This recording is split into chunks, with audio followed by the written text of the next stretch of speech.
Hello friend, কেমন আছো? আশা করছি ভালো আছো। আমিও খুব ভালো আছি। তো আজকে যাব একটু বান্ধবীর সাথে দেখা করতে। আর আমার বরকে বললাম একটু বান্ধবীর বাড়িতে দিয়ে আসো, বান্ধবীর সাথে দেখা করে আসি। আর আমার হাতে একটা ফটো আছে, ওটাই বান্ধবীকে দিতে যাচ্ছি। আর বান্ধবীর সাথে দেখা করতে যাচ্ছি, যেহেতু অনেক দিন ধরে বান্ধবীর সাথে দেখা হয় না। আর বান্ধবীর বাড়ির কাছে এসেই গেলাম। আসার পর এই দেখো বান্ধবীর বাড়ির গেটের সামনেটা। তো আমার বর আমাকে নেমে দিয়ে চলে গেল।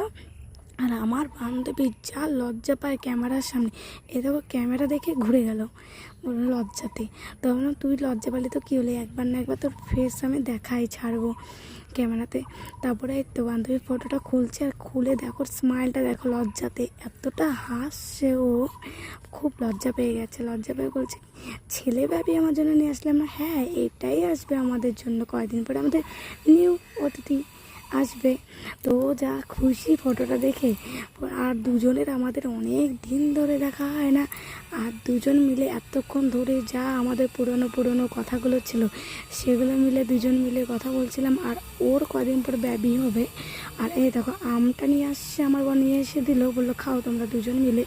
আমটা কাটলো আমার বান্ধবী, কাটার পর দেখলাম আমটা ভালো করে পাকেইনি। তো ওটাই বলছিলাম, দেখ কিছু কিনতেই পারে না। ও বললো তাই, আমার বড় সেম, কিছু কিনতেই পারে না। আর তোমাদের সাথে দেখা হচ্ছে নেক্সট ভিডিওতে।